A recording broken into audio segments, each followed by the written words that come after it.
Olá pessoal, bom dia. Meu nome é Paulo Soleguin, sou professor aqui da USP de São Carlos e essa é a nossa aula de número 19 do curso intensivo de termodinâmica e aplicações de engenharia. E finalmente hoje a gente vai entrar num tema há bastante tempo esperado, que é a parte química, a termodinâmica das reações químicas. Na aula de hoje a gente vai falar da energia livre de Gibbs e da exergia química. E voltando à nossa árvore do conhecimento, o programa aqui do curso, só para a gente se lembrar, eu quero mostrar para vocês que a gente está transitando mais ou menos aqui nas pontas dos galhos da árvore. As primeiras aulas a gente fazia aqui uma revisão dos conceitos fundamentais, às vezes voltava, mas agora realmente o curso já está na sua fase final, nas aulas finais. Então a gente já está transitando aqui na copa da árvore e eu queria dizer o seguinte, a aula de hoje em particular é uma pedreira, tá? Então eu já vou preparando o pessoal, tá? É difícil, como eu reconheço, eu tenho sempre dito, mas a recompensa é bastante grande, tá? Então realmente vale a pena e um pouco de esforço, para a gente conseguir chegar nesse nível de conhecimento aqui, tá? Essas coisas que eu tenho falado, elas têm nos livros texto, tá, normalmente, mas muita coisa, como vocês estão vendo, não tem. Tá? Então, acompanhe comigo que eu acho que vale a pena. O que eu quero elaborar com vocês hoje, na verdade, dentro dessa linha da termodinâmica química, são duas perguntas, na verdade. A primeira delas, como quantificar a espontaneidade de um processo genérico? Eu coloquei aqui biotermoquímico. Pode, inclusive, ser um processo biológico. A palavra-chave aqui é espontaneidade. E a segunda questão que eu queria elaborar durante a aula é como estimar o conteúdo exegeto de um composto químico. E, principalmente, eu estou falando aqui dos combustíveis. Okay? Então, vamos começar pelo ponto de entrada aqui, que seria a história da espontaneidade. Como quantificar a espontaneidade de um processo. Lembrando de aulas passadas, a gente viu vários tipos de processos, por exemplo, um processo de separação. Nós vimos aqui que como a entropia total na saída, que é menor que a entropia total na entrada, é necessário importar trabalho. Tá? Vimos também na aula passada, a gente calculou a temperatura de combustão, vimos que um reator, esse reator é um reator que não precisa ser uma reação química, mas pode ser, por exemplo, um misturador, um reator genérico, O simples fato de fazer a entropia aqui na saída ser maior do que na entrada, é possível exportar energia. Nós vimos isso daqui em bastante detalhe. Tá? Agora, e quando a gente tem um reator mesmo em que as espécies, o A e o B ali, estão mudando, estão se transformando, ou seja, uma reação química, eu tenho entrando espécies A e B e saindo, elas estão reagindo, formando C e D, por exemplo. Tá? Pode ser metano e oxigênio, CO2 e água, alguma coisa parecida. Tá? E no caso, inclusive, liberando energia. Como saber se esse processo é espontâneo ou não? Ou a que temperaturas esse processo é espontâneo? Ou em que condições esse processo ocorre naturalmente? Essa é a questão que a gente vai resolver hoje e a partir de um exemplo. Então vamos considerar coisas que a gente sabe da prática, que é, por exemplo, a oxidação do nitrogênio pelo oxigênio. A gente sabe que a baixas temperaturas esse não é um processo espontâneo. Por quê? Porque na atmosfera, que tem baixas temperaturas, a gente tem já uma mistura de nitrogênio e oxigênio. Alguma coisa como 21% de oxigênio e 79% de nitrogênio.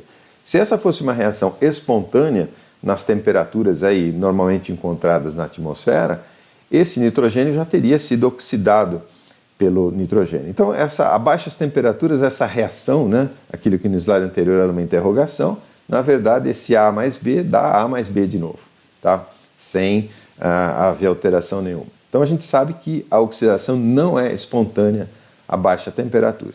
A alta temperatura, vamos pular aqui para o último, altas temperaturas, sim, a gente sabe que o nitrogênio acaba oxidando com o oxigênio, mas essas altas temperaturas é assim, 2.000 graus, temperaturas realmente bem altas, que não são naturais na nossa atmosfera, a não ser dentro de um vulcão, por exemplo, alguma coisa assim.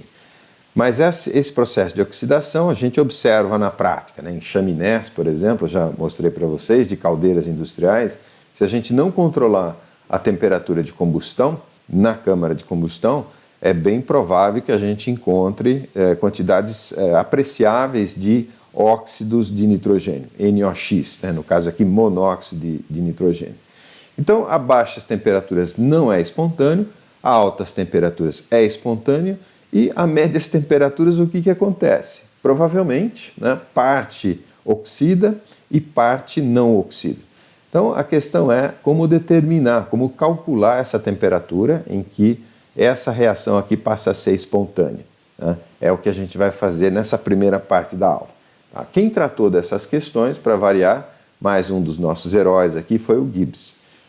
Ele não cunhou esse nome, né, energia de Gibbs ou energia livre de Gibbs, mas o que ele queria fazer era, na verdade, né, vamos ler ali, medir a espontaneidade de um processo, ou seja, ele queria construir uma variável termodinâmica, daquelas variáveis, lembra? A primeira coisa que eu falei nesse curso foram das variáveis canônicas, tá? Pressão, volume e temperatura. Depois vieram variáveis entalpia, entropia, né, que a gente tem um uso prático bastante amplo, e agora a gente já está nas variáveis mais especializadas. No caso, o Gibbs queria construir um potencial, uma variável que representasse um potencial termodinâmico, e ela teria essa seguinte propriedade: ela se anularia quando o processo alcança um equilíbrio, né, a pressão ou temperaturas constantes. Voltando um slide, né, é mais ou menos como esse potencial de Gibbs aqui, ele seria zero nessa situação, em que tanto faz ter a oxidação ou não ter a oxidação. Tá? Então essa era a ideia dele. Eu vou trilhar com vocês o que eu acho que seria o raciocínio do Gibbs, né? Isso em oposição, em alternativa ao que a maioria dos livros fazem, inclusive, que é colocar a definição de forma axiomática, né? A energia livre de Gibbs é tal coisa, tá? E aí a gente demonstra as propriedades. Não, eu quero refazer o raciocínio do Gibbs e chegar na definição como ela é, de fato, né? Como eu disse para vocês, esse não foi o termo cunhado por ele, e assim como exergia, o que eu estou chamando aqui nesse curso de energia livre de Gibbs, tem vários nomes também nos diferentes livros, né? Então, função de Gibbs, potencial de Gibbs, entalpia livre e vários outros, tá? Então, cuidado, assim como exergia tem vários nomes, né? A energia livre de Gibbs, ou energia de Gibbs simplesmente, também tem vários nomes, então a gente precisa tomar um pouco de cuidado com isso. Vamos em frente aqui, né, e voltar ali na nossa reação de oxidação do nitrogênio. Então, vamos considerar inicialmente que isso esteja acontecendo na temperatura Tφ. Essa Tφ aqui para nós é aquela temperatura de referência onde a gente tem as entalpias de formação, tá? Ou uma Tφ genérica, a gente já vai ver. Então, nesse caso, tudo está na fase gasosa, tá? E aplicando ali o balanço de energia, eu tenho que a variação da entalpia, né, a variação total da entalpia, é dado pelos produtos menos os reagentes, tá? Digamos, é um reator entrando e saindo, isso daqui está entrando, isso daqui está saindo do reator. Entra como reagente, sai como produto reagido, né? Então, aqui estão os reagentes e aqui, no caso, só um, né, produto. Ok? Bom, usando dados aí de literatura, né, que a gente viu bastante na aula passada, então no caso aqui as entalpias dos reagentes, né, são só as entalpias naturais de formação, e o Tφ, como eu estou nesse caso calculando na temperatura de medição das entalpias de formação, então é tudo zero aqui, né, não tem nem entalpia de formação, por ser um dos produtos naturalmente encontrados ali na atmosfera, e não haver calor sensível também, porque está tudo na Tφ. Isso aqui que eu estou falando se refere muito à aula passada, ok? Ali dos produtos, eu tenho só a entalpia de formação do NO, tá? Na tabela, então, 90,26 kJ por mol, tá? Vezes o 2, porque são 2 mols, e eu tenho que o ΔH da reação é mais 180,58 kJ aqui, né? Considerando 2 mols. Ou seja, essa é uma reação endotérmica, ela precisa de energia para acontecer, né? Então, lendo ali, né, a energia necessária para a reação pode vir de uma fonte externa ou da própria temperatura das moléculas. Isso é muito importante. Ou seja, aquele calor, né, os 180 kJ, ele pode ser fornecido por uma resistência elétrica, por exemplo, que esteja aquecendo o reator. Ou pode ser a própria energia translacional das moléculas. Imagina que o N2, né, vindo com uma grande velocidade, né, e se chocando com o O2. Então, esse choque pode ser suficientemente intenso, tá, para que que você vença ali aquela cabeleira eletrônica que envolve o N2, né, o núcleo do N2, os núcleos do N2 e os núcleos do O2, e de forma que reaja e forme NO. Então, isso é um negócio interessante, porque já dá a ideia, né, daquela espontaneidade condicional, né, e explica um pouco o fato de, quando elas se chocam com baixa velocidade, elas simplesmente se chocam e se afastam. Mas se a velocidade for muito alta, elas são capazes de reagir. Tá? Então é por aí que a gente vai prosseguir e tentar construir aquele potencial que o Gibbs estava imaginando. Tá? Então, algumas conjecturas, como eu disse, né? Se o processo for endotérmico, como é o caso, ele tende a ser menos espontâneo. E se o processo for exotérmico, ele tende a ser mais espontâneo, né? Então, por exemplo, pegando aqui uma reação exotérmica, se o ΔH entre reagentes e produtos for menor do que zero, como está aqui, né? Então eu tenho, isso aqui seria um gráfico, né, desse ΔH da reação.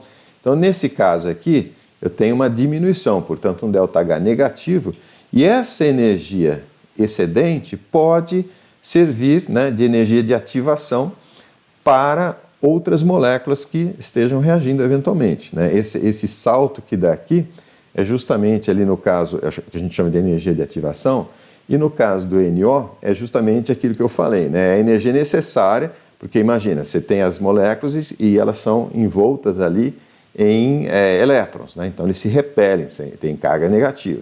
Então, para vencer essa força de repulsão eletrônica, né, para ir eventualmente ocorrer a reação, tá, é preciso uma certa energia. Depois, quando forma uma nova reação, uma nova conjunto de ligações químicas, aí tudo bem, há liberação de energia. Tá? Mas essa energia de ativação precisa vir de algum lugar e pode ser, por exemplo, desse calor fornecido aqui, no caso de uma reação endotérmica, né? O caso que eu mostrei ali do NO seria alguma coisa assim, né? Na verdade, ela simplesmente sobe aqui, tá? Um ΔH positivo, correto?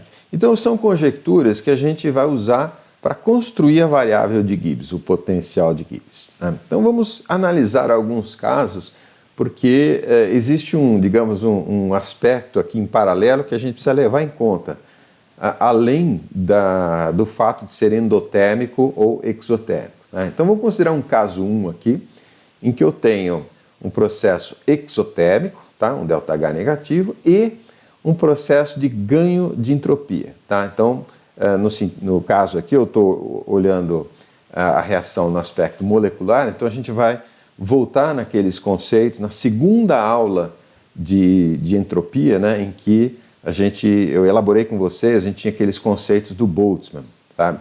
Em termos de microestados. Então, se a entropia aumenta, tá, eu tenho uma maior quantidade de microestados. Então, imagina o seguinte, duas moléculas, né, se chocando para reagir. Então, eu tenho essa molécula A, B2 e a molécula CD.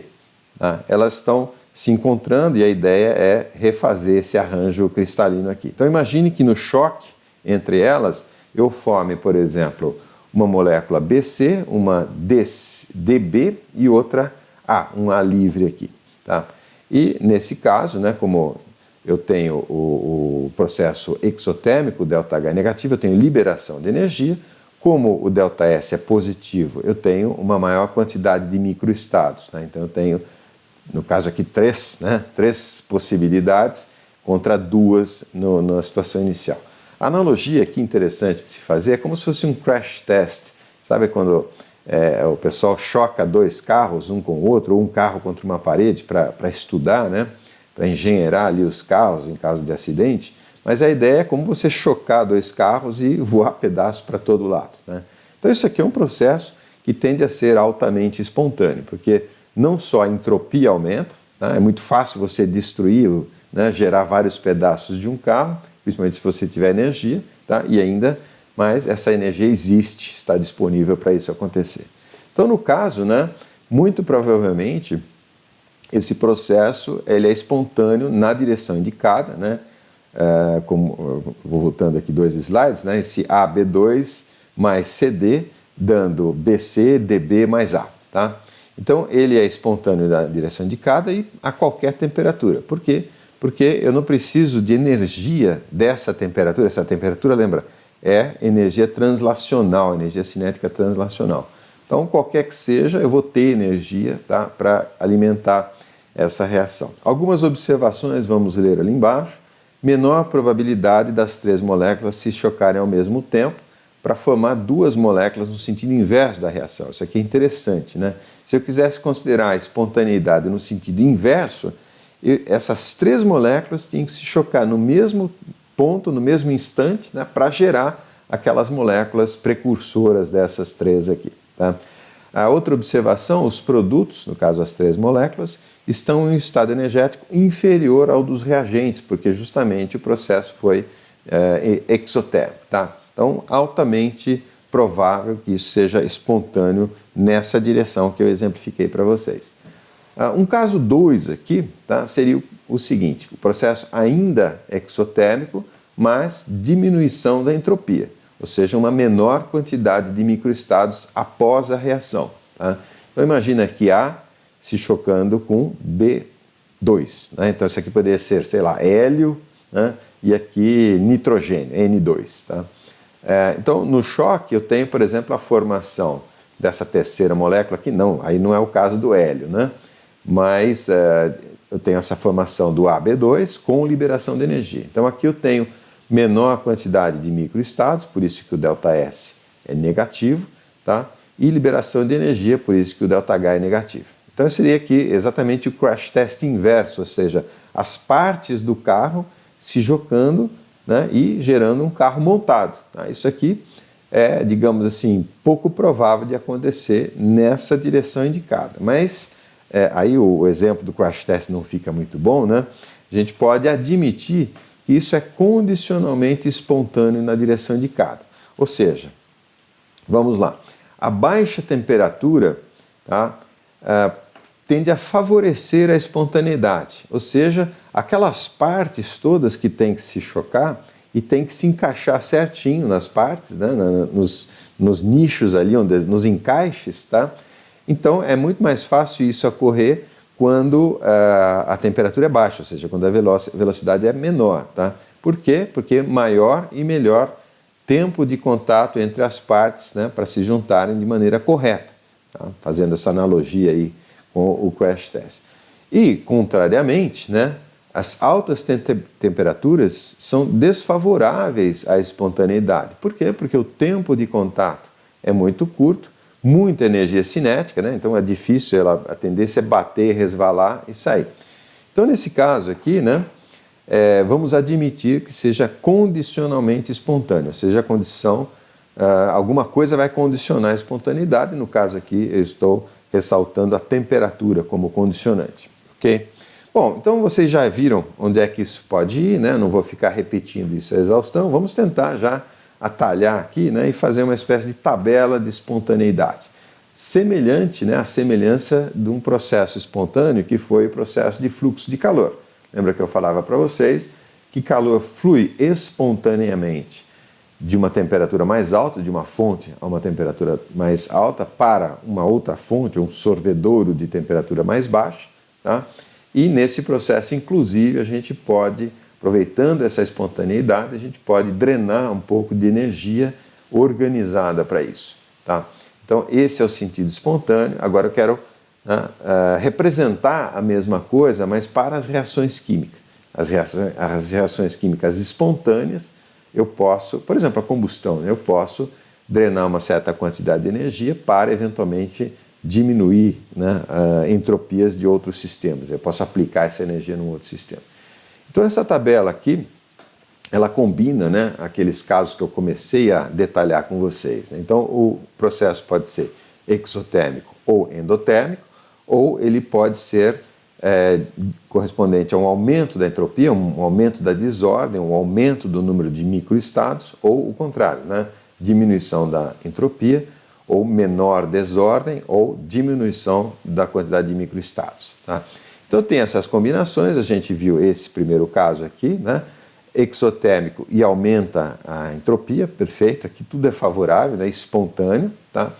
A gente viu, vou pular ali para o último aqui embaixo, né, se o processo é endotérmico, ele precisa de energia e ainda por cima diminui a entropia, muito provavelmente ele é não espontâneo, não há condição para isso ocorrer. Tá?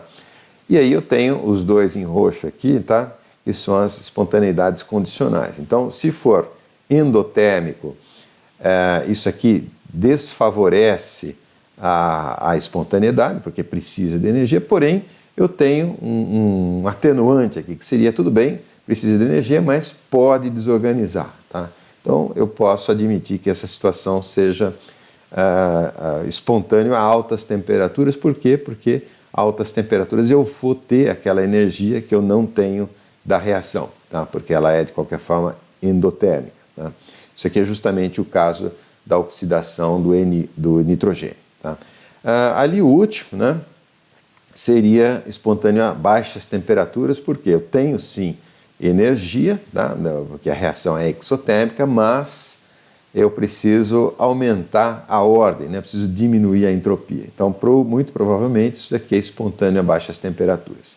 E um exemplo, né, clássico, aqui eu coloquei o 1 e o 2, né, para mostrar exatamente, exemplificar essas duas reações condicionalmente espontâneas. Então, por exemplo, gelo se transformando em água, tá, é espontâneo a altas temperaturas. Né? Então, se você aumentar a temperatura, muito provavelmente o gelo vai se converter em água de forma espontânea.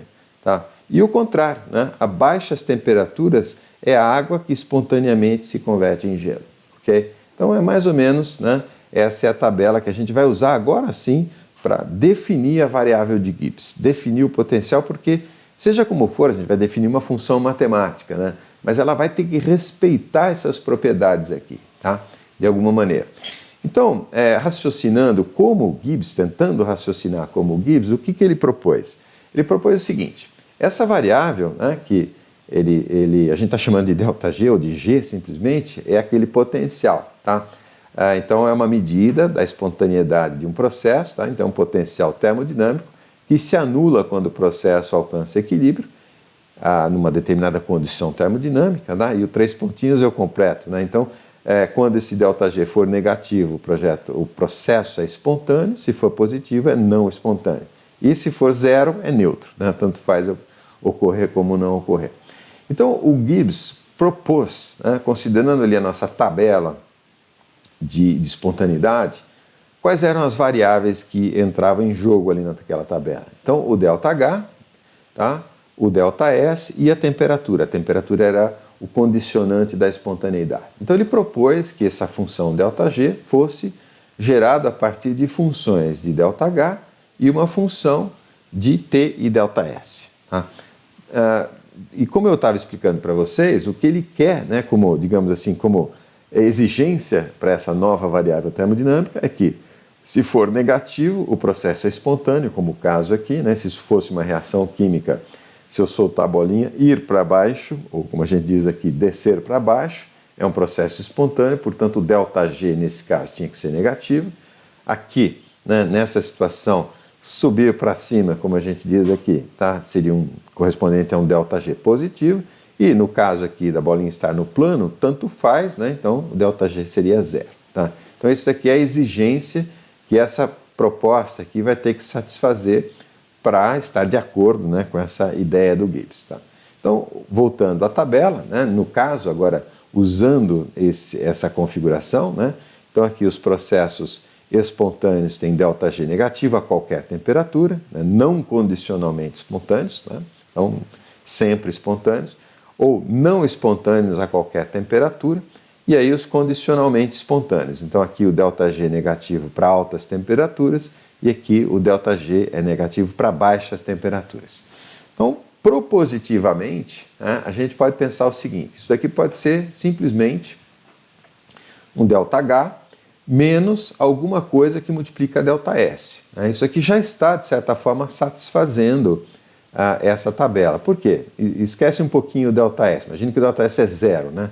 Então, simplesmente, se o ΔH é negativo, tudo bem, o ΔG é negativo e eu tenho o processo espontâneo. Ou, o contrário, se o ΔH é positivo, eu tenho ΔG positivo e o processo é não espontâneo, né? Falta a gente levar em conta o ΔS. Esse sinal de menos aqui é para levar em conta isso daqui, né? Essa espontaneidade eu preciso de um ΔS positivo. Se o ΔS é positivo, com esse menos, tá? Mais um ΔH que é negativo nessa casa aqui da tabela, então eu tenho um ΔG final negativo, ok? E o mesmo raciocínio se aplica às outras casas ali dessa nossa tabela de espontaneidade. Agora, também tem o seguinte, eu preciso multiplicar isso daqui por alguma coisa porque são grandezas diferentes. Isso aqui está em quilojoules, por exemplo, isso em quilojoules por Kelvin, tá? Então, alguma coisa tem que aparecer aqui para acertar as unidades e, de quebra, ainda levar em consideração a dependência na temperatura. Então, está tudo pronto aqui, é só multiplicar por T, na verdade, tá? Porque aqui, como eu disse, quilojoules, aqui quilojoule por Kelvin, vezes Kelvin, fica em quilojoules, tá? Então, se eu multiplicar por T, né, também dá certo, porque, repara, aqui pegando essa casa aqui só para exemplificar, né, o ΔS é positivo, não, melhor pegar aqui esse daqui, o processo endotérmico, tá? Então, ΔG negativo. Então, por exemplo, eu tenho, vou fazer um número aqui, né? Então, por exemplo, eu tenho aqui nessa casa, estou analisando essa casa aqui para entender ali a multiplicação por T. Então, ΔH positivo, então, mais 3, por exemplo, certo? O ΔS naquela casa é positivo também, tá? Mas eu tenho que o ΔS é positivo, mas eu tenho um menos ali. Então, digamos que o ΔS seja 1, certo? Seja 1, né? E eu sei que isso aqui vai ser negativo, porque vai estar multiplicando pelo menos ali.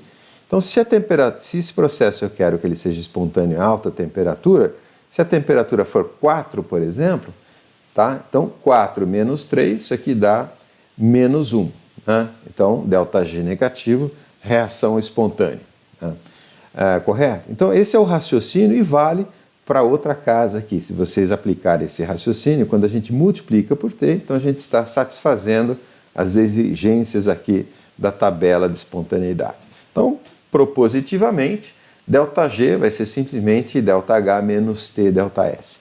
Como eu disse no início, nos livros, normalmente, o que o pessoal faz é colocar de forma axiomática essa definição. Então, fornece a definição, ΔG é isso, ΔH menos T ΔS, e aí sai provando que essa definição atende à tabela de espontaneidade. Eu resolvi fazer o caminho inverso, porque esse muito provavelmente foi o caminho feito por Gibbs e outros pesquisadores que pensaram nesse assunto. Tá?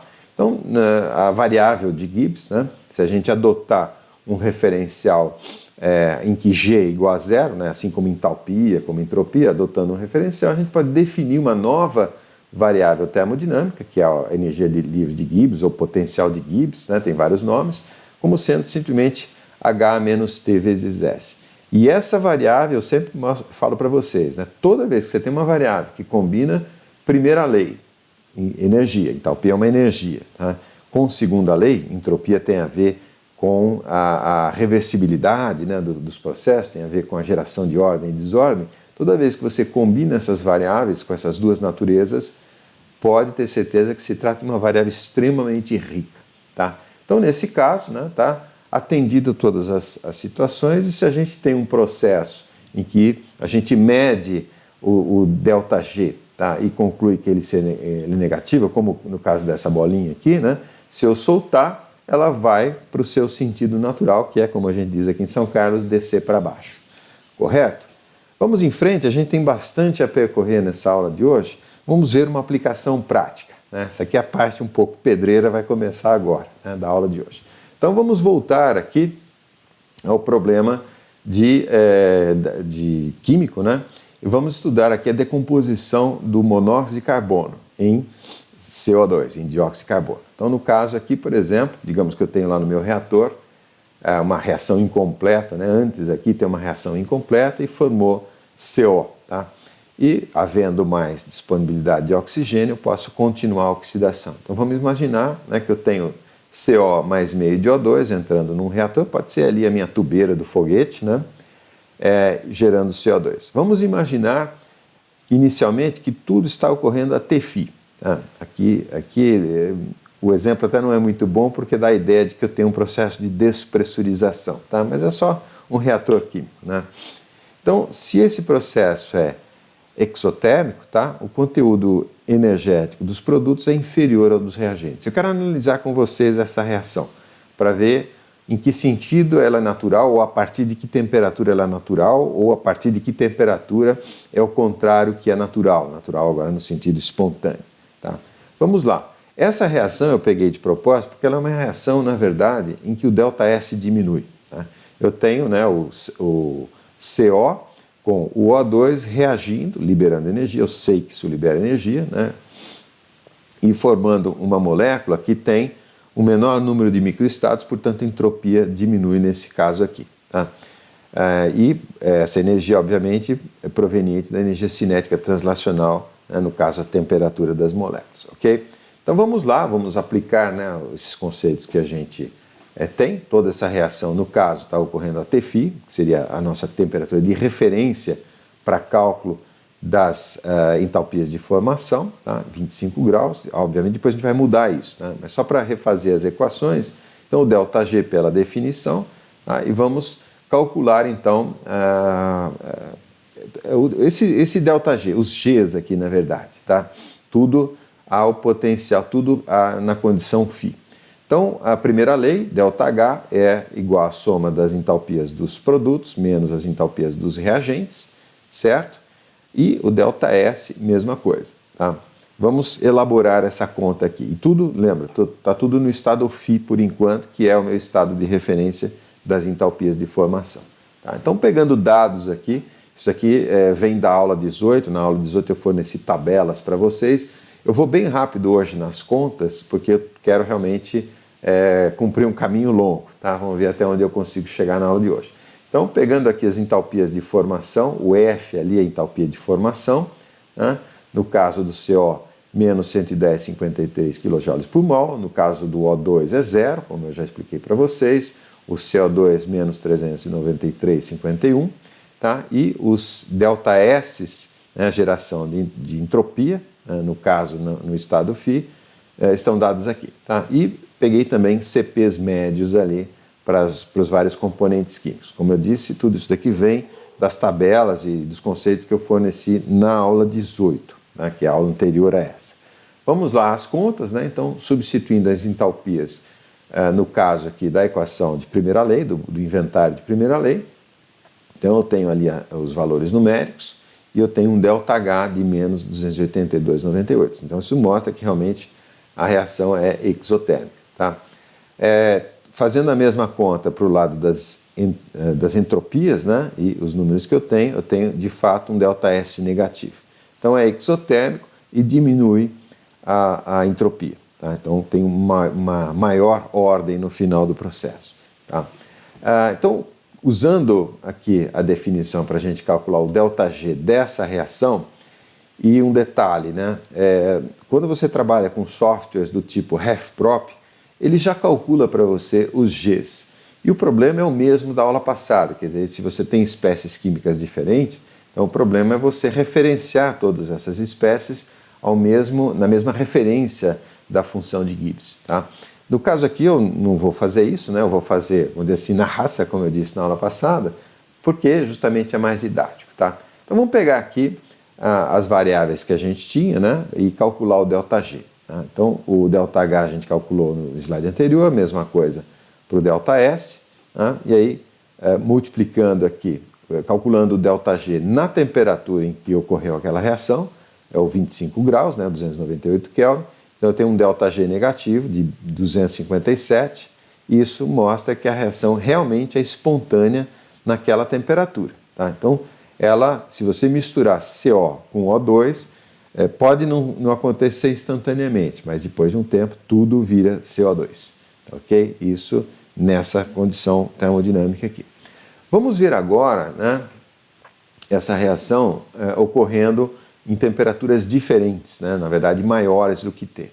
Para isso a gente vai usar a lei de Hess, também elaborada na aula passada. Tá? Então, nós vamos fazer isso a 100 graus, a 200 graus, a 1000 graus. Né?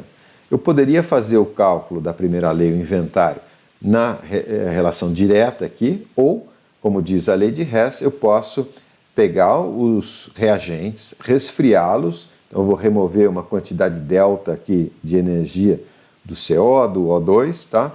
Colocá-los todos na temperatura de referência, o 25 graus, permitir a reação, mantendo a temperatura constante a 25 graus e armazeno uma quantidade de energia aqui, tá? Que eu vou usar eventualmente no reaquecimento, tá? Dos produtos ali. Tá? Então, no inventário, eu vou precisar do quê? Eu vou precisar remover delta, gerar esse ΔH de reação, depois fornecer o delta de CO2. Um parênteses, eu estou usando delta e não H, porque esses deltas aqui depois vão ser deltas ou de Hs, né, de entalpias, ou de entropias, porque depois a gente vai fazer o mesmo cálculo aqui para as entropias, né, por isso que eu não especifiquei o ΔH. Mas então, sendo, né, ΔH, né, a reação de primeira lei pelo caminho alternativo, segundo a lei de Hess, o ΔH da reação, são os dois deltas de resfriamento, mais o calor gerado na reação ATFi, né, isso aqui é diferente disso porque as temperaturas são diferentes, tá? Mais o delta de aquecimento, ΔH de aquecimento, ok? Então, esses deltas eu posso calcular como eu fazia, né, de maneira simplificada, considerando que os Hs eu posso escrever como sendo um CP dt ou CP ΔT. Lembra que esse CP eu posso considerar um CP médio ou um CP dependente da temperatura, né, dependendo do grau de precisão com que eu quero fazer essa conta aqui, já que o CP, a rigor, depende fortemente da temperatura e tem uma dependência fraca, né, com a pressão, mas que eu posso ou não levar em conta dependendo. Okay? Então, fazendo as contas, e como eu disse, eu vou mais rápido hoje, né, pegando os CPs médios, eu já havia fornecido esses CPs alguns slides atrás, estão aqui, calculando os deltas aqui no caso de entalpia, né, para cada um deles, para uma temperatura genérica T, certo? Então, aqui no caso do CO, o CP é 2914, então 2914 vezes T menos 298, tá? Aqui até poderia trabalhar em Celsius, porque eu estou subtraindo, né? Então, a constante aditiva aí que transforma Celsius em Kelvin se cancelaria na diferença aqui, tá? Mesma coisa para o O2, mesma coisa para o CO2, tá?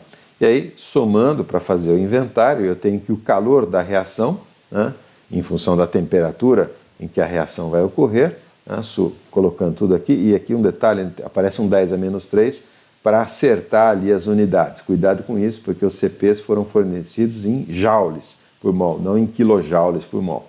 Tá? E as entalpias de reação, de formação, foram todas fornecidas em quilojoules. Então, fazendo as contas, acertando as unidades direitinho, eu tenho que esse calor de reação, ele é menos 280,98, menos 6,72, 10 a menos 3 vezes T. Tá? Então, isso aqui eu consigo identificar como a variação na temperatura. Passo seguinte é fazer a mesma coisa para as entropias. E lembrando por que eu estou fazendo isso, porque eu quero calcular o ΔG da reação para ver se essa reação aqui de oxidação do monóxido de carbono é espontânea ou não, ou em que temperatura ela é espontânea. Então, mesmo raciocínio para calcular os ΔS, tá? O mesmo raciocínio, em vez de calcular no sentido direto, eu vou tomar esse desvio aqui, segundo a lei de Hess, tá? E no caso, então, esses resfriamentos e aquecimentos vão representar, tá, remoção de entropia, digamos, eu vou remover uma quantidade de entropia, removendo uma quantidade de calor, tá? Vou permitir a reação, essa reação vai gerar uma certa quantidade de entropia, né? E depois, no reaquecimento, eu vou refornecer entropia para o sistema. Tá? Então, o cálculo das entropias, dos deltas ali de aquecimento e resfriamento, eu vou fazer pela definição, mesma coisa, o Q, né, o ΔQ aqui, como tudo é feito a pressão constante, tá? Eu vou calcular como sendo CP dt, o ΔQ que vai aqui na definição de entropia, né? Então, ΔQ CP sobre T, dt, né? E sendo a pressão constante, isso é um processo a pressão constante que eu calculo usando, por exemplo, aqui, né? Se eu supor que o CP é constante, eu tiro da integral, fica integral de 1 sobre T, que é um ln. Tá, okay? Isso aqui eu já fiz N vezes para vocês atrás, por isso que eu estou indo bastante rápido hoje, né? Então eu vou usar essa fórmula aqui para calcular as entropias aqui dos aquecimentos, dos resfriamentos e do aquecimento. Tá? E essa daqui é um dado tabelado que eu meço no calorímetro, correto? Então, no caso aqui, o que eu tenho, né, para as diferentes espécies ali, o CO, o O2, o CO2, tá? E aí calculando, né, fazendo aqui todos os cálculos em função, inclusive, da temperatura genérica, tá ok? Então, isso aqui, como eu disse, estou passando em quinta marcha, porque justamente eu quero ir longe hoje, né? Então, colocando aqui, calculando todos os deltas de resfriamentos e aquecimento, né, no caso aqui do CO2, eu tenho essas expressões, repara que agora tenho LNs, né, e somando todo mundo para calcular o ΔS da reação, eu tenho essa expressão final aqui, né, ΔS na temperatura final T, que é genérica agora, né, eu tenho aquela expressão ali. Então, combinando tudo, né, o ΔH e o ΔS, para gerar a variação do Gibbs, né, a variação da energia livre de Gibbs. Cuidado com as unidades aqui, tá? Eu sei que vocês vão refazer esses cálculos todos, por isso que eu estou mostrando eles mais como roteiro, né, do que mostrando as contas, né, mas cuidado com as unidades. Então, voltando aqui, né, e calculando o ΔG da reação genérica, né, a gente havia feito para a reação ocorrendo uma temperatura Tφ, calculando aqui para a temperatura genérica, substituindo o ΔH que a gente calculou, tá? Vezes T, vezes o ΔG que a gente calculou, tá vendo? Esse 10 a menos 3 é justamente para acertar essas unidades. Então eu tenho aqui um ΔG, tá? É uma função de T, ln de T ali, ok? O que a gente pode fazer justamente é um gráfico, né?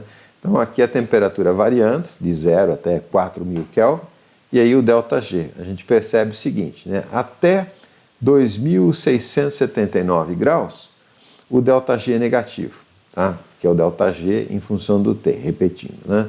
Então, até 2.679, o ΔG é negativo, mostrando que essa reação é espontânea até 2.679 graus. A partir dessa temperatura, ela se torna não espontânea.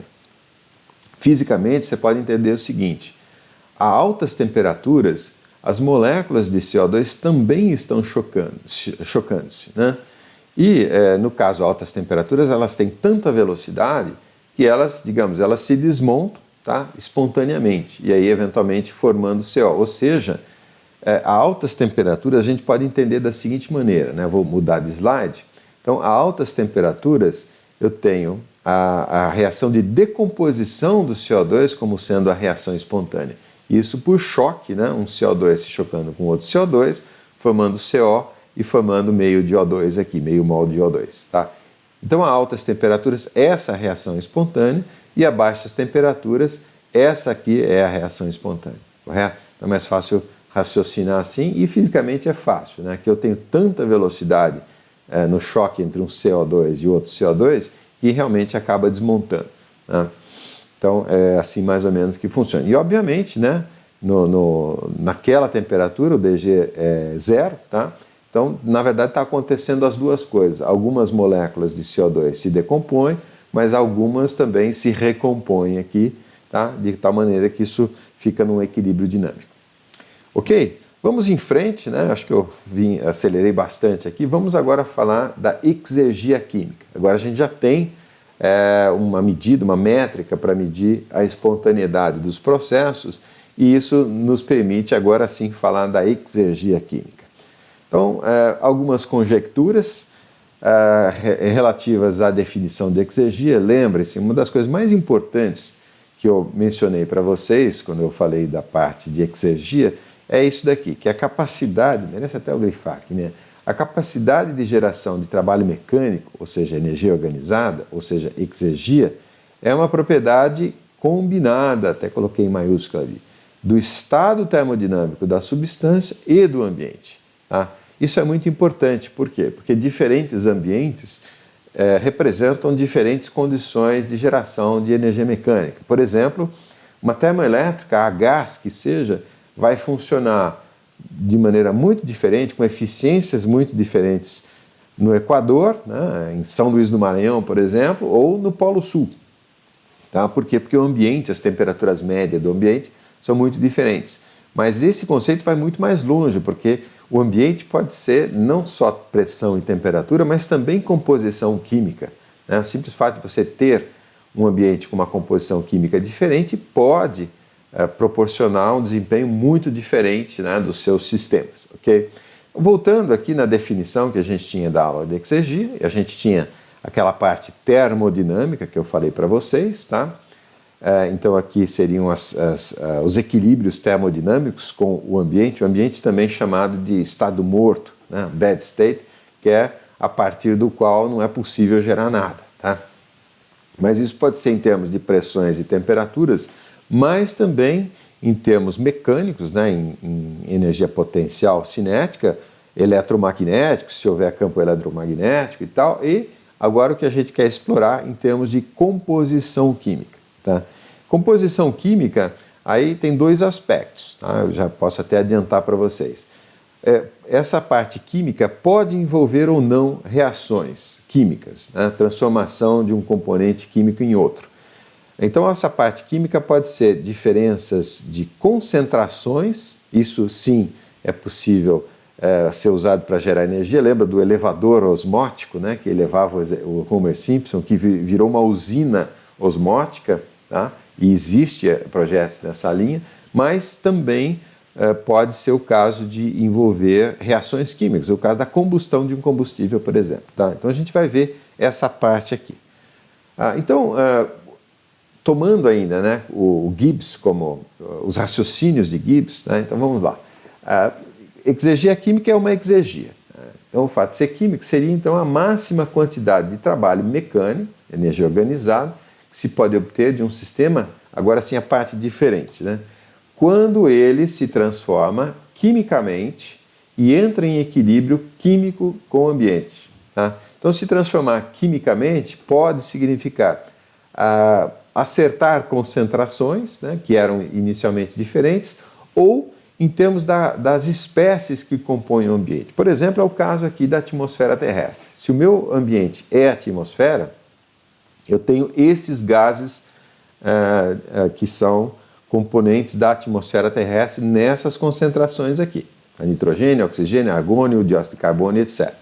Tá? Então eu vou primeiro analisar em termos de concentrações, tá, com vocês. Tá? E um detalhe importante, isso daqui normalmente é a atmosfera aqui ao nível do mar. Né? Na medida em que a gente vai subindo, isso modifica-se bastante.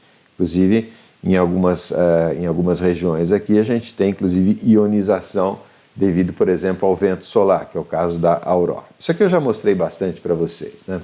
Mas então, vamos analisar do ponto de vista da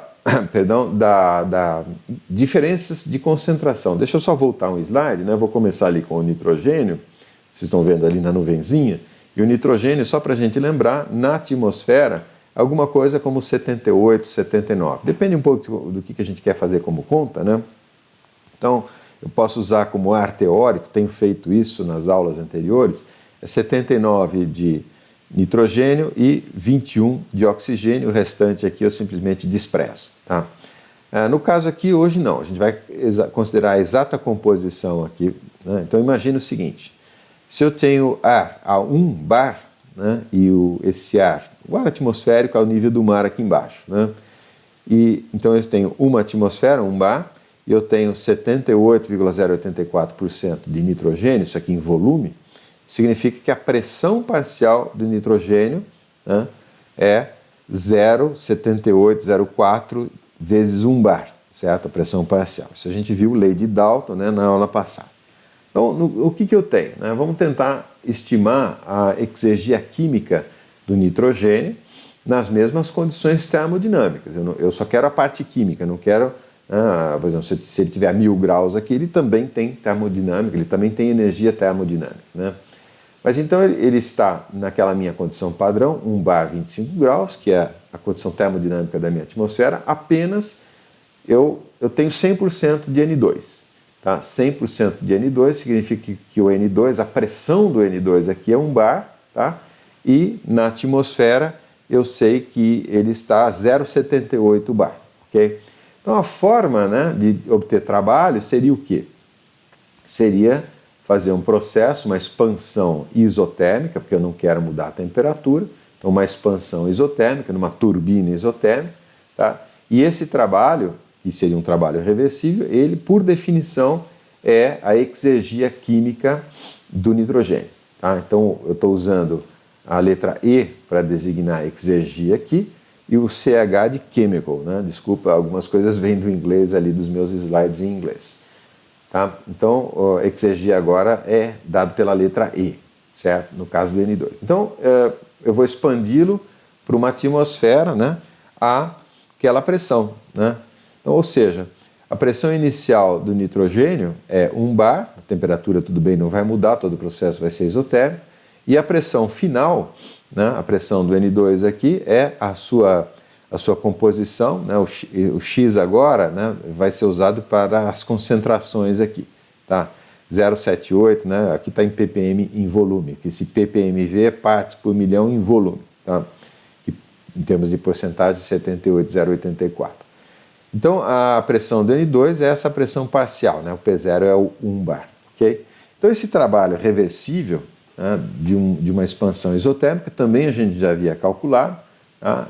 Menos RT0, Ln da razão das pressões, a pressão final e a pressão inicial. Né? Esse trabalho reversível nessa expansão do N2, que vai se expandir do 1 bar aqui até essa pressão parcial, ok? Então, é assim que a gente calcula a exergia desse gás. Né? Então, fazendo isso para os vários gases, eu tenho aqui, primeiro, para o nitrogênio e o oxigênio, é fácil você calcular, né? Só um detalhe, eu vou voltar um slide, essa razão de pressões aqui é dado pela própria concentração. É por isso, só um parênteses, é por isso que eu usei E para exergia, porque eu preciso do X aqui para as concentrações, né? Certo? Então, as concentrações molares aqui no caso. Né? Então, essas razões de pressão, que a gente vinha do cálculo do trabalho isotérmico, né? Supondo o gás perfeito, então eu vai ficar fácil calcular, porque aqui vai ser Ln da concentração. Então, né, simplesmente aqui, para o nitrogênio, R de T0 Ln da sua concentração, tá? Fazendo as contas, eu tenho que a exergia, o conteúdo exegético do nitrogênio, N2 puro, a 1 bar 25 graus, 613,2 joules por mol. Mesma coisa, né, para o oxigênio. Repara que o que vai aqui é a concentração. Aqui está arredondado, né, 0,78084, arredondei aqui para 0,781. Né? No caso aqui, a concentração do oxigênio, tá, 0,2095, 0,2095. Né? Chego aqui que a exergia é 3.874,9. Né? Então, uma observação importante ali embaixo, em relação ao N2, gasta-se mais energia para extrair o O2 da atmosfera, porque a sua concentração é menor. Ou seja, a gente pode pensar no inverso também. Né? Vou até voltar um slide, vale a pena. Como demarche aqui para a gente calcular a exergia, eu parti do N2 puro, tá, e permiti o seu equilíbrio termodinâmico com o ambiente. Né? O equilíbrio seria, então, equilíbrio em termos de pressão, né? Porque a pressão dele é menor quando ele está misturado no ambiente. Passei por uma turbina. Ou o contrário, eu poderia imaginar gerar o nitrogênio puro nessa pressão e nessa temperatura a partir de um compressor. Né? Então eu posso pensar também no sentido inverso. E esse sentido inverso é exatamente o processo de separação que a gente já analisou, mas no caso do evaporador de caldo. Né? A gente ainda vai voltar nesses processos de separação de gases, né? Acho que é a última aula, se eu não me engano, da programação, eu falo dos separadores criogênicos. Tá? Então eu posso pensar no sentido inverso também. Né? É isso que ele está dizendo aqui. Ou seja, se eu quiser produzir nitrogênio, né, e fornecer como gás inerte, por exemplo, para a soldagem, né, é mais fácil produzir, porque é meio óbvio, né, é muito mais abundante na atmosfera, eu vou gastar menos trabalho para extrair, para purificar o nitrogênio da atmosfera, já que ele já está, né, com quase 79%. O O2 não, se eu quiser extrair o oxigênio, é bem mais difícil, porque tem menos, tem 21%, e é isso que está sendo dito aqui. Isso também se reflete no conteúdo exegético, né, ele é maior, porque na atmosfera ele está em menor quantidade. Né? Ou, em outras palavras, porque a pressão parcial, no caso do oxigênio, é menor. Né?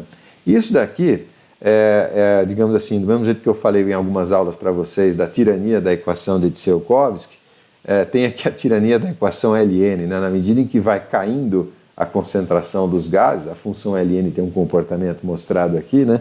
Então essas exergias vão subindo absurdamente. No caso aqui do argônio, né, a concentração é bem baixa, então o conteúdo exergético sobe bastante, 11.584 joules por mol, 11 kJ. Tá?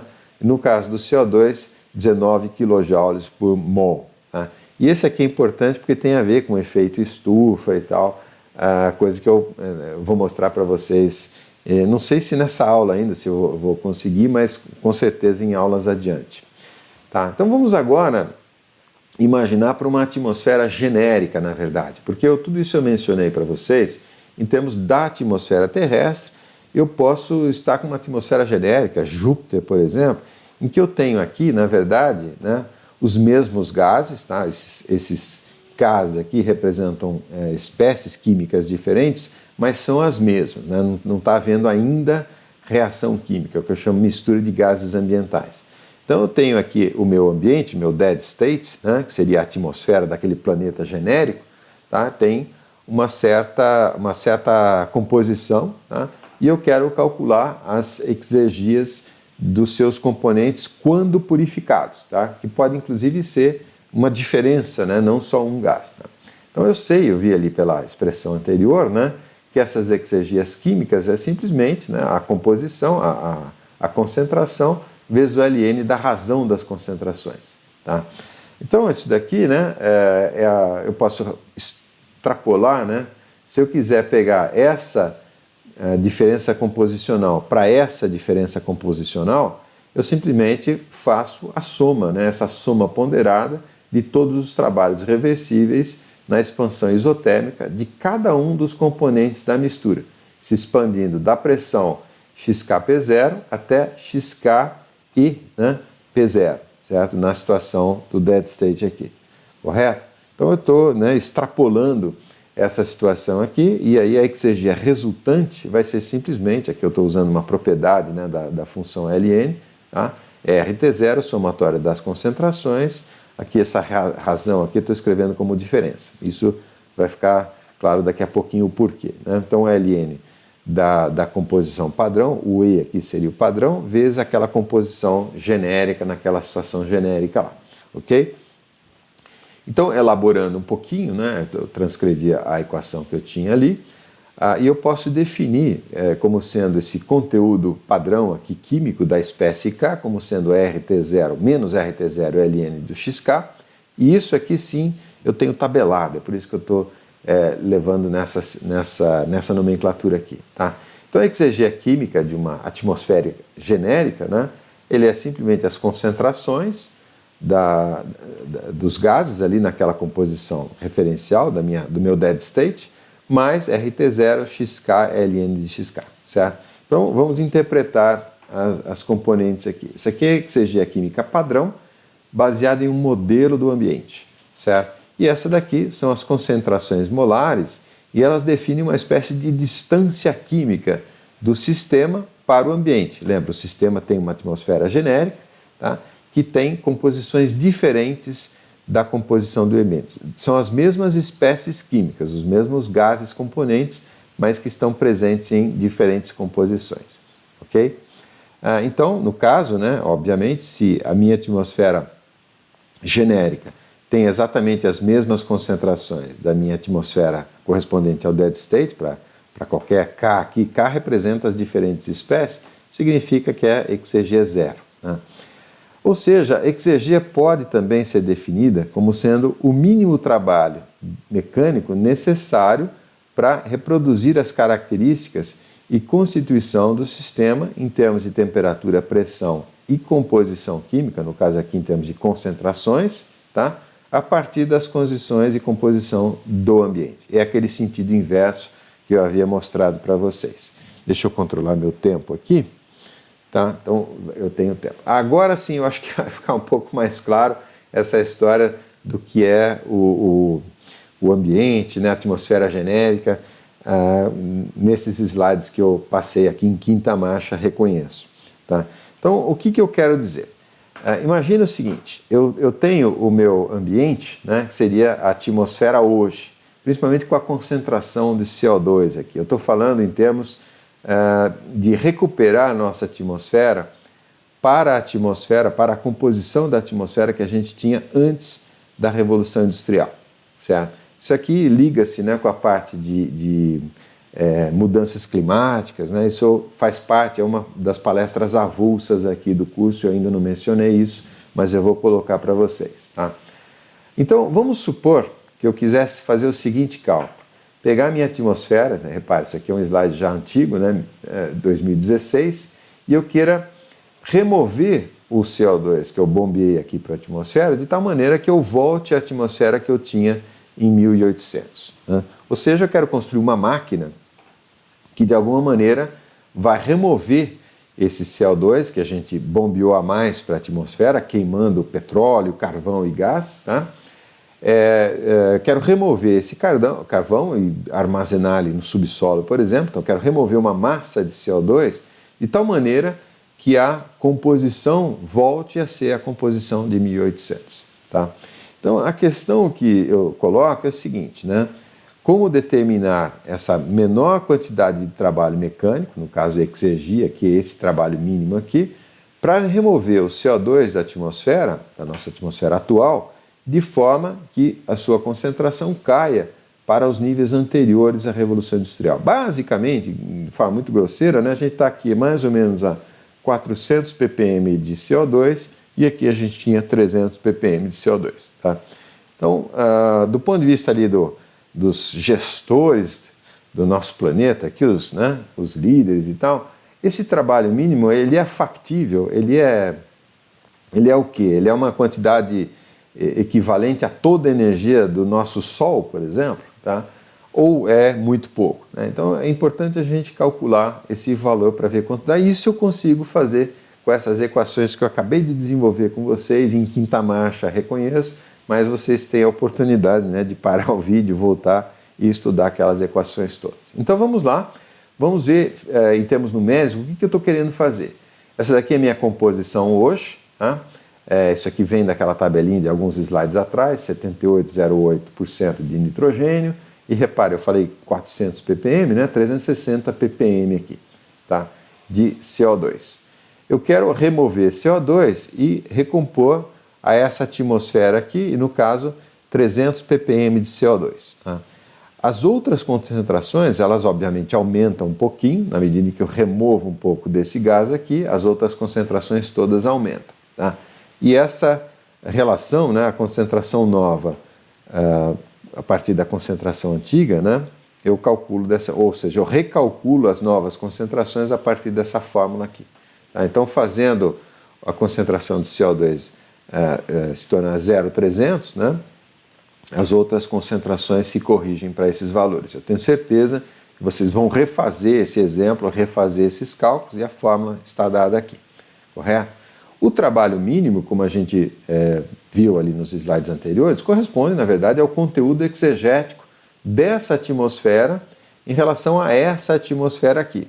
Tá? Esse conteúdo exegético é o trabalho mínimo que essa máquina gastaria. Tá? Então eu posso calcular pela fórmula que eu tinha ali nos slides anteriores. Menos RT0, somatório das concentrações, vezes Ln da concentração, né, no estado de referência na atmosfera do dead state, menos esse Ln aqui da outra atmosfera. Fazendo as contas, os valores numéricos são todos aqui, né? Então aqui, essa aqui é a constante universal dos gases e aquelas composições todas lá, e eu chego nesse valor aqui. Então esse trabalho é menos 0,13 joule por mol. Menos porque eu tenho que absorver, vou voltar um slide, essa máquina de fato ela vai absorver trabalho. Né? Por quê? Porque para eu recompor a atmosfera, né, para a atmosfera anterior, eu preciso gastar trabalho, já que eu tenho que remover CO2. É um processo de separação, na verdade, uma filtragem, digamos. Tá? Então eu tenho que remover isso. Isso é muito ou pouco? Vamos ver. Isso aqui é por mol. Então eu preciso calcular quantos mols desses gases todos, né, tenho na atmosfera. Então aqui está a conta feita, certo? Aqui é a massa da atmosfera, a massa total é alguma coisa como 5 vezes 10 a 18 kg, Isso daqui é a massa molar da nossa atmosfera. Tá? Então, corrigindo, acertando as unidades, eu vou ter que esse trabalho mínimo é alguma coisa como 2 vezes 10 a 18 joules. Né? 10 a 18 é hexajoules e a produção de energia da Terra, a produção de energia total, incluindo petróleo, carvão e gás, é alguma coisa como 500 hexajoules, um pouco mais, na verdade, né? Esse 500 era em 2016, né? Quando eu preparei esse slide a primeira vez. Né? Mas então, considerando, só em termos de consumo de eletricidade, 75 hexajoules, 500, como eu disse, é o consumo total, né? E como envolve carvão, petróleo e gás, envolve calor, portanto, não é tudo exergia. Pensando em termos de exergia, seria, por exemplo, pegar aqui o consumo de eletricidade, ou a produção de eletricidade do planeta Terra, que está em torno aqui de 75 hexajoules, essa energia necessária representa 11 dias de consumo. Então, é um número assim bastante interessante, porque não é um sol, né, como eu havia dito, né? Mas, por outro lado, ficar 11 dias, o planeta inteiro ficar 11 dias sem consumir energia elétrica, com certeza é uma catástrofe. Mas daria, digamos assim, se a gente tirar 10 minutos por ano, tá? Em alguns anos a gente teria a composição química da atmosfera reconstituída para os padrões ali de antes da Revolução Industrial, de 1800 mais ou menos. Tá? Então, assim, claro que dito dessa maneira extremamente simplista, né? Mas mostra que sim, é possível fazer isso, é um problema tratável, né? Basta a gente ter organização, ok? Vamos em frente aqui, agora sim, eu tratei até agora da química, no caso composicional, né? São diferenças composicionais. Agora eu quero falar da exegia química de substâncias que não estão presentes no ambiente. Tá? Porque não envolveu reação química nenhuma, mas simplesmente diferenças de composição em termos de concentrações. Então eu quero, na verdade, entrar no problema dos combustíveis. Né? A exegia química de uma substância qualquer, nesse caso, né, pode então ser determinada considerando-se sua transformação química nos compostos presentes no ambiente. Então vamos voltar aqui ao nosso combustível genérico, CaHbOC, né? Estou obviamente focando e direcionando todo o meu equacionamento aqui para os combustíveis. Né? Então digamos que eu tenho uma certa quantidade de mols aqui desse combustível na pressão P0, que é a pressão da atmosfera, tá? E tudo vai acontecer aqui nas condições termodinâmicas do ambiente, porque justamente eu não quero as parcelas termodinâmicas da exegia. Tá? Então, o que eu vou fazer? De alguma maneira, eu vou permitir que essa substância que não está presente no ambiente, no caso aqui eu estou tomando o ambiente como sendo a atmosfera, só para exemplificar, né? Então, eu vou permitir a sua transformação química. Como é que eu faço isso? Eu vou oxidar. Então, eu vou, por exemplo, pegar um pouco do oxigênio, né? E vou reagir com esse combustível para formar esses gases aqui, tá? E vai formar tranquilo, né? Carbono, hidrogênio e oxigênio, de alguma maneira isso vai se transformar nesses gases aqui. Tá? Então, como é que é essa reação? Para fazer essa reação química, considerando estequiometricamente falando, né? Eu vou precisar de A mais B sobre 4 mais C sobre 2 mols de O2. Isso aqui em função desse combustível genérico CaHbOC. Então eu vou remover isso aqui da atmosfera, tá? Isso eu não gasto trabalho nenhum, porque eu tenho teoricamente uma quantidade infinita de O2, né, para fazer isso. Então reajo quimicamente, isso envolve uma certa quantidade de calor. Aqui eu estou adotando a convenção de Newcomen, né? Isso aqui pode ser exotérmico ou endotérmico, dependendo do combustível. Né? No caso, em geral, vai ser exotérmico. Né? Mas isso vai formar o quê? Então vai formar esses gases que estão presentes na atmosfera, o CO2 e o H2O. Né? Se trata de um hidrocarboneto. Então aqui acompanhe comigo, né, a primeira lei. Então está lá, tudo escrito em função da quantidade de mols aqui do combustível. Por isso que está tudo dividido por NF. Então isso aqui é a primeira lei escrita em base molar, né, por mol de combustível. Né? Então eu tenho que o calor menos o trabalho, então de novo, estou respeitando aqui a convenção de Newcomen, né? Calor que entra é positivo, trabalho que sai é negativo, por isso que eu subtraio do inventário de energia, né? Isso aqui é a primeira lei, e aí eu tenho as entalpias dos produtos menos as entalpias dos reagentes, né? Então isso aqui dos produtos ali é a entalpia do CO2 mais B sobre 2 a entalpia do H2O, né? E nos reagentes, né, menos a entalpia do combustível, tá? Que como eu dividi por NF aqui aparece multiplicado por 1, tá? Mais A mais B sobre 4 menos C sobre 2, entalpia do O2, seria a entalpia desse reagente aqui, ok? Então isso aqui é a primeira lei, depois o inventário de entropia, né? Então começando aqui da direita para a esquerda, 0 porque eu estou em regime permanente, tá? Esse aqui é o termo de geração de entropia, reação química gera entropia, lembra, né? E aí sim os termos correspondentes às entradas e saídas. Então ali eu tenho H2O saindo, a entropia associada a essa substância, tá? A entropia associada ao CO2 e as entropias do O2 e do combustível, mais, né, a entropia associada ao fluxo de calor, tá? Positivo porque está supostamente entrando. Lembra, trabalho não transporta entropia, por isso que ele não aparece no inventário, ok? Então, transcrevendo a expressão aqui, o que eu vou fazer? Eu vou usá-la para calcular, né, vou isolar o calor aqui transferido para o volume de controle. Então, passei todo esse termo aqui para a direita da igualdade e multipliquei por T, está aqui. Agora eu vou substituir isso daqui na expressão da primeira lei, tá? Para poder isolar justamente o trabalho aqui. Então, vou fazer isso, tá? Isolei o trabalho, eu tenho essa expressão caminhão aqui, né?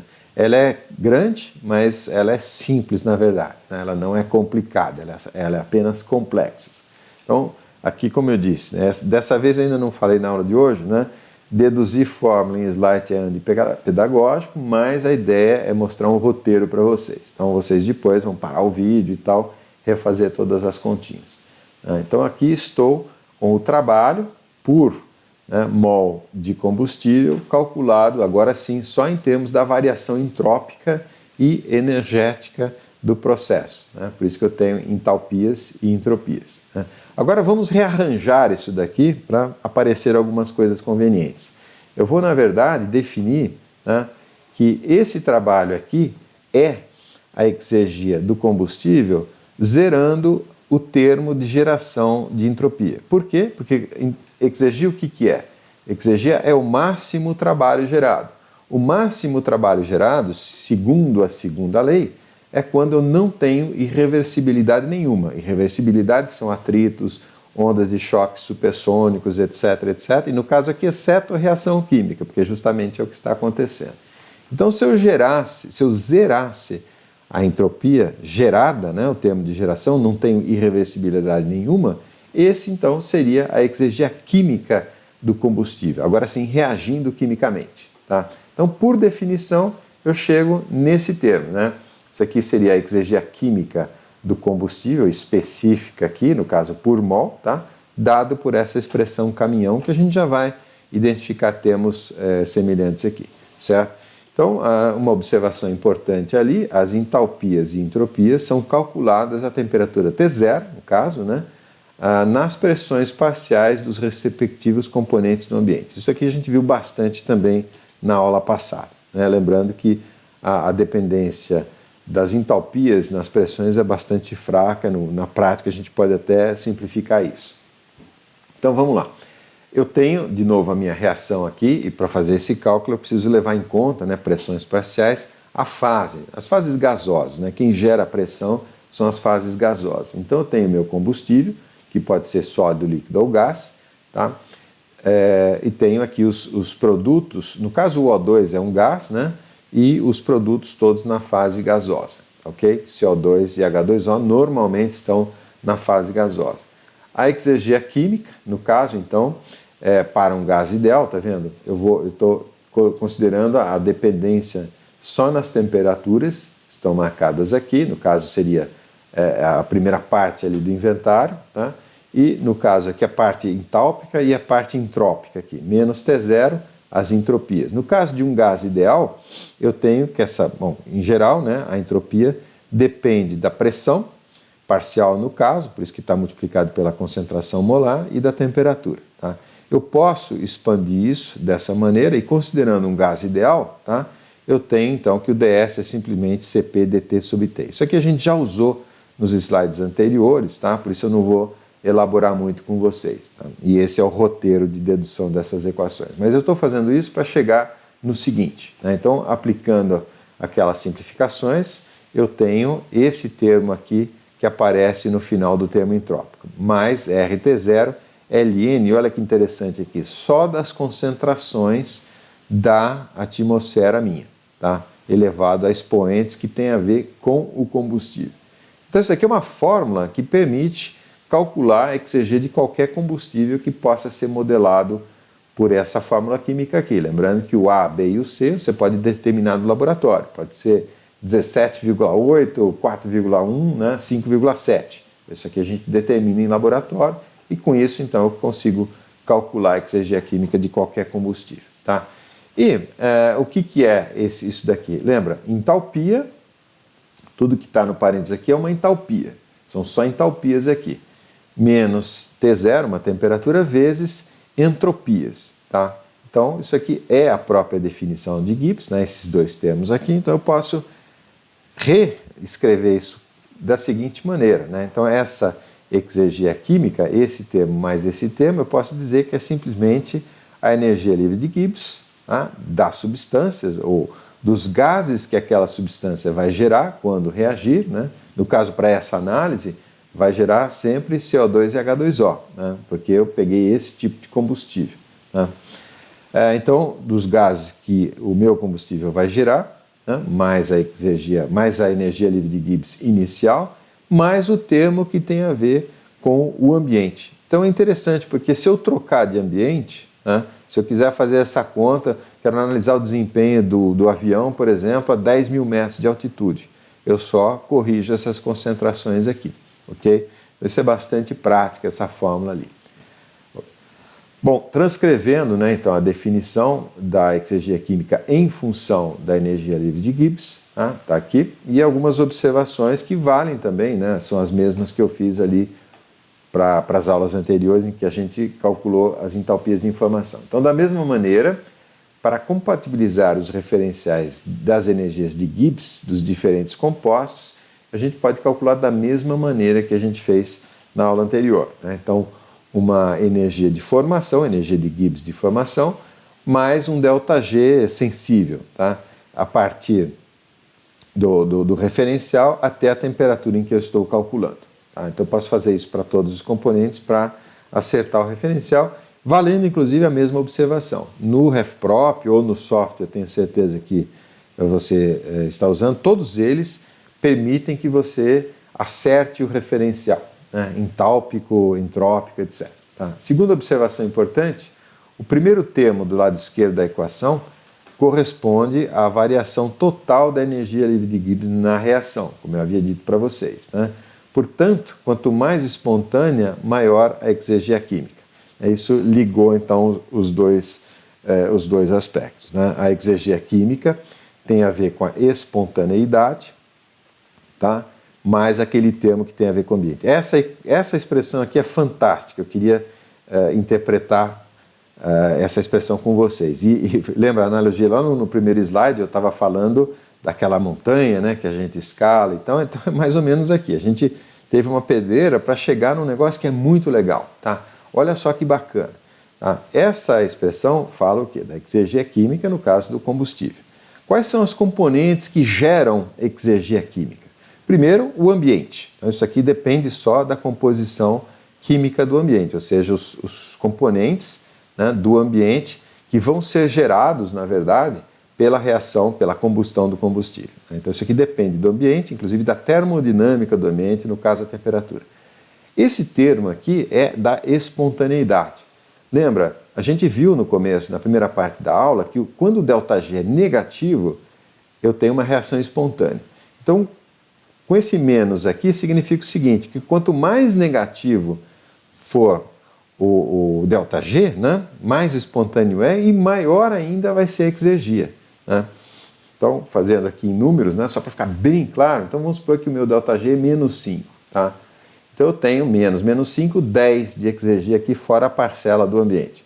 Agora, se o processo for mais espontâneo ainda, menos 10, por exemplo, tá? Ele é mais espontâneo, é a bolinha descendo no barranco ali com mais velocidade, é o barranco mais inclinado, né?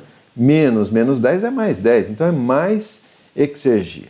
Ou seja, é a última frase ali, né? Quanto mais espontâneo, maior a exergia química para o mesmo ambiente, né? Considerando que isso aqui então não muda no ambiente.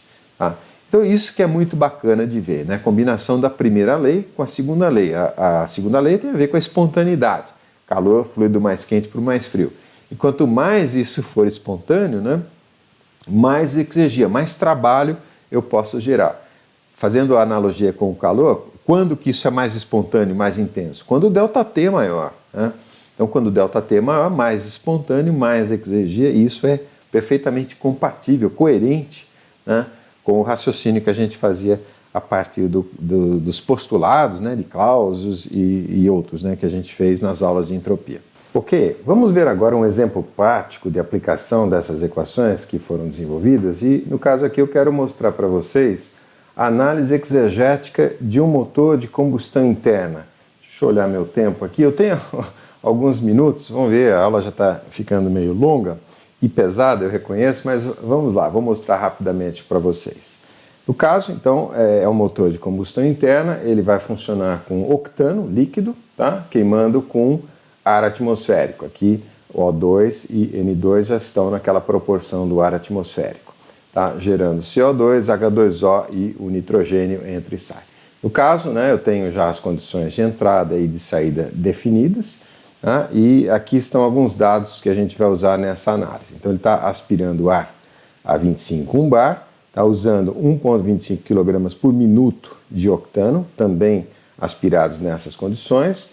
Eu tenho a combustão de gases aqui a 890 a 1 bar, 890 Kelvin 1 bar, e uma potência produzida no eixo aqui de 496 HP, que corresponde a 370 kW. Esses são os dados aqui só para exemplificar, né? E a nossa atmosfera padrão está definida aqui, vai ser o nosso modelo de ambiente, tá? Isso corresponde a parcelas de exergia, por exemplo, tá? Vamos em frente aqui, a ideia é eu mostrar rapidamente o equacionamento na forma de roteiro de cálculos, né, para vocês poderem seguir. Então, aplicando aqui a primeira lei, a gente tem por mol, né, estou fazendo tudo por mol de combustível, o calor perdido menos o trabalho produzido, trabalho líquido exportado, é a diferença das entalpias. Então, vamos lá, colocando, né, naquele padrão, cada componente a sua entalpia de formação, mais o ΔH sensível. Então aqui, para os produtos de combustão, CO2, o H2O e o nitrogênio aquecido, tá? E menos os reagentes, o combustível, o O2 e o nitrogênio atmosférico. Tá? Então, colocando aqui as contas todas, né, como eu disse, na forma de roteiro, não vou executá-las em detalhes com vocês, apenas ressaltando, né, alguns fatos interessantes. O H de formação do nitrogênio é zero, né, porque ele está presente da mesma maneira, tá? Então ele é zero aqui tanto nos produtos de combustão quanto nos reagentes antes da combustão, tá? Depois eu tenho as entalpias sensíveis, no caso aqui dos reagentes são todas nulas, porque corresponde àquela condição na qual elas foram medidas, as próprias entalpias de formação, ou seja, aqui é um ΔH sensível de 25 a 25. Então, o ΔH do N2 é zero, o ΔH do O2 é zero, assim como sua entalpia de formação, eu esqueci de salientar esse fato para vocês, né? Porque ele está presente na atmosfera, e a mesma coisa aqui com relação ao ΔH sensível do octano líquido. Tá? Mais alguma coisa a ressaltar? Não nessa equação. Depois as entalpias de formação tabeladas, isso aqui sai de uma tabela, né, fornecida. Na aula passada foi a tabela do Moran-Shapiro, né, mas o Cengel tem esses valores também para vocês. O cálculo das entalpias sensíveis, aqui a partir do cálculo das pressões parciais. Né. Essas entalpias eu vou calcular nessas pressões parciais, então colocando aqui os valores. tanto na condição de entrada de 25 graus, quanto na condição de saída, para a gente poder calcular o ΔH sensível, que seria esse ΔH. No caso aqui do CO2, eu estou falando desse ΔH sensível aqui, desse ΔH. Então, esse ΔH sensível é esse ΔH aqui, tá? Mesma coisa para os outros componentes, tá? O N2 e o H2O, não estou fazendo para o octano, tá? Nem para o O2, porque é zero aqui no caso, ok? Então, feitas as contas aqui, isso aqui vocês vão refazer, tá? Nessas pressões parciais, então eu tenho aqueles valores e aí eu consigo substituir no meu inventário de energia, que está feito aqui, tá? Então, com isso eu calculo o calor rejeitado no volume de controle, tá? Que é menos 329,73 kW.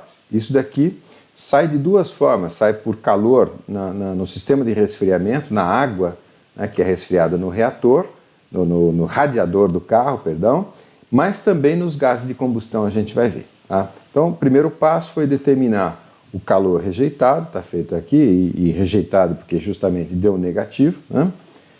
E aí a gente pode fazer aquele balanço que eu estava mostrando para vocês, né? Tem a aspiração do combustível, 1,25 kg por minuto, o ar atmosférico, tá? Tem a produção de potência que eu medi lá no eixo, e eu tenho esse calor rejeitado e ainda eu tenho mais um calor que vem aqui associado à temperatura dos gases de combustão.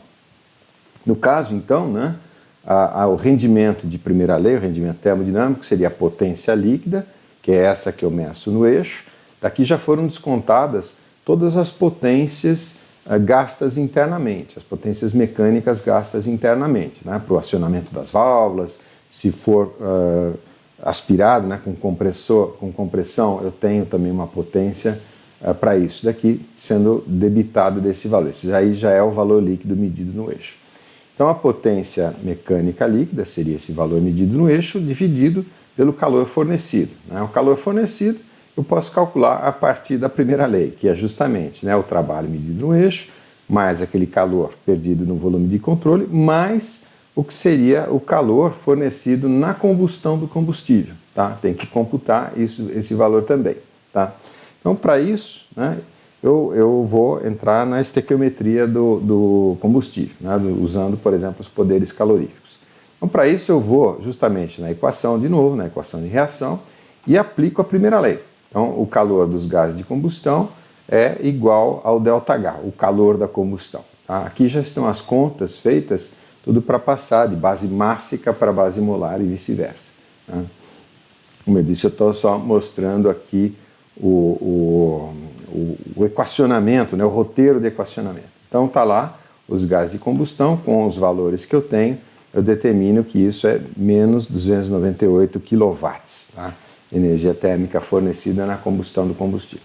Então, somando para calcular o calor total fornecido, 370 mais 329 mais 298, dá um total de 997,8 kW.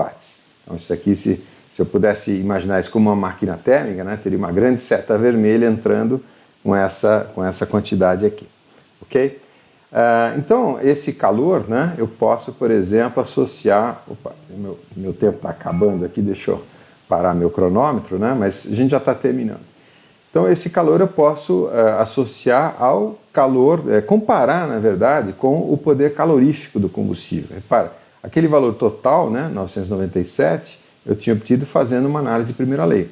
Vamos ver se isso está próximo ou distante do poder calorífico, né, medido no combustível. Então, eu tenho aqui uma tabela, no caso é o poder calorífico inferior, tá? 44.790 kJ por quilograma. Então, multiplicando esses valores aqui perdão, falei 444 mil, não, 48.260 aqui, né? Então, 48.260 vezes a vazão máxima de combustível, 1.005. Deixa eu só explicar o meu engano, né? O poder calorífico superior eu estou usando porque estou supondo, por exemplo, que essa água está saindo líquida aqui nos gases de combustão. É uma questão de hipótese. Inclusive a gente vê, principalmente motor a etanol, a gente vê realmente gotas de água líquida pingando ali no escapamento. Tá? Obviamente é uma aproximação e foi feita só para a gente comparar. Então, esse valor de 1.005 kW é bastante próximo daquele valor obtido pela primeira lei, só para mostrar, né, um pouco essa comparação para vocês. Em frente aqui, então, eu consigo calcular a potência mecânica, tá? E fazendo as contas, né, a potência total pelo calor total fornecido, 37,1%. Agora, isso está longe ou próximo do rendimento máximo possível, conforme dado pela segunda lei, né? Esse é o objetivo de fazer justamente a análise exegética. Então, o rendimento de segunda lei pode ser calculado de diversas maneiras possíveis, né?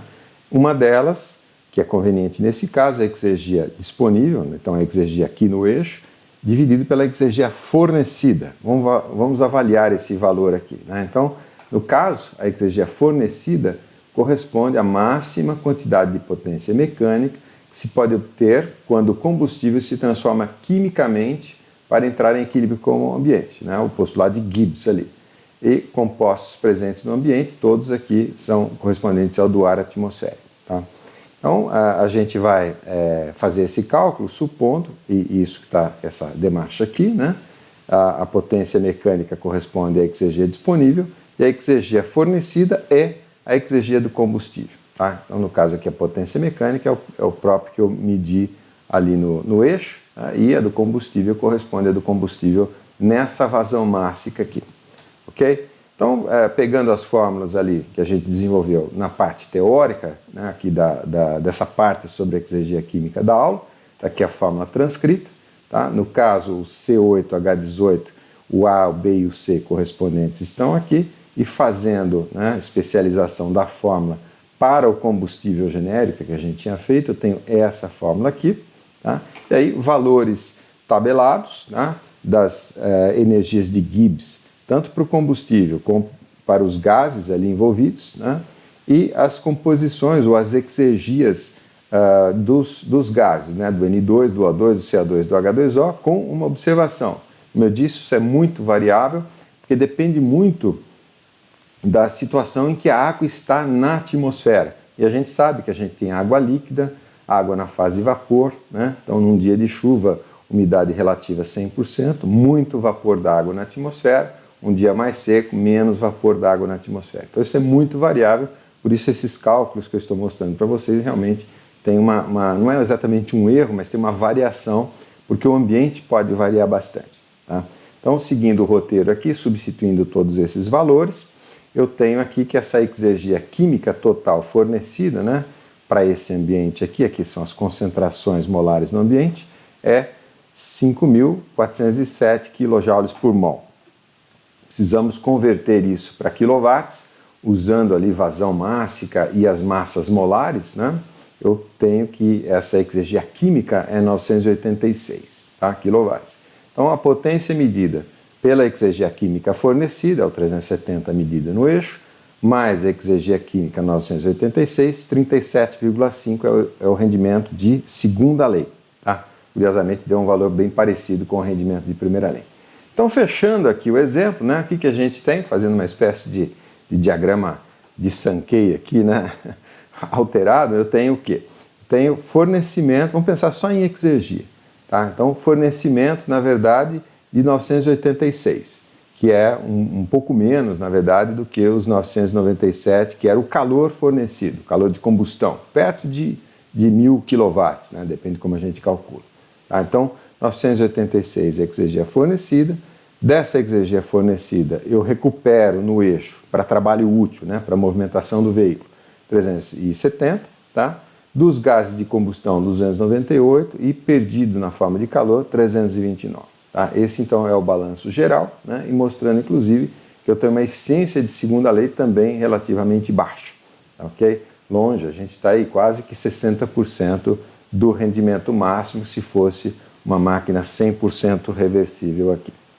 Ok, pessoal? Então, com isso, rapidamente, né, eu encerro aqui. Eu reconheço que a aula a gente teve um trecho ali, né, de escalada em rocha, né, bastante difícil, mas agora, com as aulas que virão em seguida, o trecho é bem mais fácil, a gente está próximo do cume ali, e agora a gente tem, na verdade, uma estrada bem simples aqui, ok?